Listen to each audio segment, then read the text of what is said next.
அன்பு நட்புகளுக்கு இனிய வணக்கம். இன்றைய திரிகடுகமும் என் பொருளும் செய்யுள் எண் 15 நட்புக்குள்ள தகாதவர் என்ற தலைப்பில் நல்லாதனார் கூறியுள்ள பாடல். பொய் வழங்கி வாழும் பொறி அறையும் கை திரிந்து தாழ்விடத்து நேர்கருதும் தட்டையும் ஊழினால் ஓட்டி வினைநிலம் பார்ப்பானும் இம்மூவர் நட்கப்படாதவர் என்று சொல்லுகிறார். பொய் வழங்கி வாழும் பொறி அறையும், ஐம்புலன்கள் அனைத்திலும் பொய்யை இருப்பிடமாக நிறுத்தி அதை கூறி வருபவன், கை சுத்தமில்லாமல் தன் நிலையில் தாழ்ந்து வாழும் போதும் தன்னை யோக்கியன் என்று எண்ணுபவன், விதியே கதி என்று செயல் செய்பவன் ஆகிய இம்மூவரும் நட்புக்கு ஏற்றவர்கள் அல்லர் அப்படிங்கிறார். புலன்கள் அனைத்திலும் பொய். அது எப்படிங்க? ஒருத்தன் வாயால பொய் பேச முடியும், மற்றபடி பொய் பேச முடியும். கண் பொய் பேசாதுங்கிறாங்க. கண் பொய் பேசுமா? நடிக்கும் போது பாருங்க, கண் எல்லாமே பேசும். கண்ணும் பொய் பேசும், பார்வையும் பொய் பேசும், தொடுதல் புலனும் பொய் பேசும். கண்ணால் பார்ப்பதும் பொய், காதால் கேட்பதும் பொய் என்று சொல்லிவிட்டார்கள். அதனால் காதும் பொய் பேசும், வாயும் பொய் பேசும். எல்லா புலன்களும் பொய்யாக பேசுகிறது. அவன் வாய்மொழி, உடல் மொழி எல்லாமே பொய்யா இருக்குது. அதை தன்னுடைய பழக்க வழக்கமாக வைத்திருக்கும் அப்படிப்பட்டவர்களிடம் நீங்கள் நட்பு கொள்ளக்கூடாது. என்னைக்காவது ஒரு நேரம், எப்பாவது ஒரு சமயத்தில் சூழ்நிலை கருதி பொய்மையும் வாய்மையிடத்தே புரைதித்த நன்மை பயக்கும் என்று ஒரு பொய் சொல்றாருன்னா அது சரி, பரவாயில்ல, தவறில்லை, அதெல்லாம் நன்மை விளையுதுன்னு சொல்றாரு. ஆனா வாயை திறந்தா பொய், பார்த்தா பொய், கேட்டா பொய், எல்லாமே பொய். அப்படி எப்பொழுதுமே பொய்யாக வாழ்ந்து கொண்டிருக்கும் ஒரு பொய்யரை என்றும் நாம் நண்பராக வைத்துக் கொள்ளக்கூடாது. அரசியல்வாதி சொல்ற மாதிரி இருக்குல்ல, அப்படி கூட எடுத்துக்கலாம்.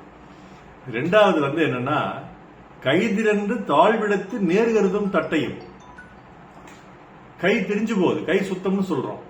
சுத்தமான கை, கரைபடியாத கை, அழுக்குப்படியாத கைனா கிரீஸ் கரை படிச்ச கைன்னு அர்த்தம் இல்லை, அல்லது சோப் போட்டு கழுவுன கைன்னு அர்த்தம் இல்லை.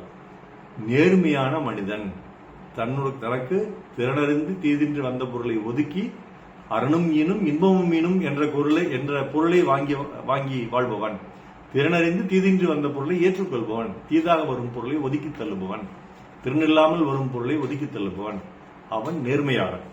அப்படிப்பட்ட நேர்மையாளன் இல்லாமல் அவன் கை திரிந்து போய் தன்னுடைய நிலையில் தாழ்ந்து என்ன நினைக்கிறான்? இந்த உலகமே ஊழல் வாயப்பட்டுச்சு, ஊழல் ஒரு பொருட்டே இல்லை, எல்லாரும் ஊழல்வாதிகள், எல்லாரும் பணம் வாங்குறாங்க, கையாடல் பண்றாங்க, நானும் பண்றேன் அப்படின்னு நினைக்கிறான்.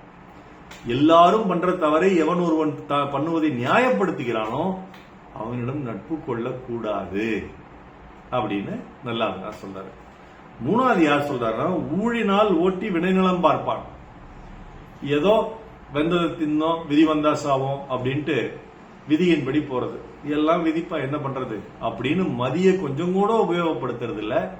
ஊழிற் பெருவழியாவலன் வள்ளுவரே சொல்லியிருக்காரு. இருந்த போதிலும் அந்த ஊழை ஒரு சாக்காக என்ன நடந்தாலும் இந்த விதியை பிடிச்சிக்கிறது. இதான் என்னப்பா நமக்கு வாய்ச்ச விதி, அவ்வளவுதான்ப்பா, இதுக்கு மேல அங்க என்னப்பா சம்பாதிக்க போறோம், இதுக்கு மேல எங்கப்பா வாழ்க்கையில் நம்ம மேல போக போறோம், நம்ம ஏதோ ஓலை குடிசையில இருந்துகிட்டு அப்படியே ஒரு நேரம் கஞ்சி குடிச்சுக்கிட்டு அப்படியே சோம்பலை படுத்து தூங்கிட்டு பொழுது போகுதுதான், இதான்ப்பா நமக்கு விதி வாழ்ச்சது அப்படின்னு எவன் சொல்றானோ அவங்க கூட நீ போய் நட்பு கொள்ள கூடாது. அதனால நட்பு கொள்ளக்கூடாதவர்கள் யார்? மூவர் பொய்யர்கள், தான் தவறு செய்து அதை நியாயப்படுத்தி வாழ்பவர்கள், ஊழின்பால் விதியின் வழி செல்பவர்கள். இவங்க 3 பேர்த்துக்கும் நட்பு கொள்ளக்கூடாதுன்னு நல்லா அதனால் சொல்றாரு. மீண்டும் செய்யுள். பொய் வழங்கி வாழும் பொறி அறையும் கைதிரிந்து தாழ்விடத்து நேர்கருதும் தட்டையும் ஊழினால் ஓட்டி வினைநலம் பார்ப்பானும் இம்மூவர் நட்கப்படாதவர். நாள் சிறக்க நற்றமிழ் வாழ்த்துகள். மருத்துவர் ராம செல்வரங்கம், ரிஷ்ணே திரளையா, விடியக்கிழமை சேலம், கள்ளக்குறிச்சி, அரூர், ஈரோடு, கணதிபாளையம், நாளூர். நன்றி. டாக்டர் செல்வரங்கம் குரல் யூடியூப் சேனல் ஷேர் பண்ணுங்க, லைக் பண்ணுங்க, கமெண்ட் பண்ணுங்க, சப்ஸ்கிரைப் பண்ணுங்க. வணக்கம்.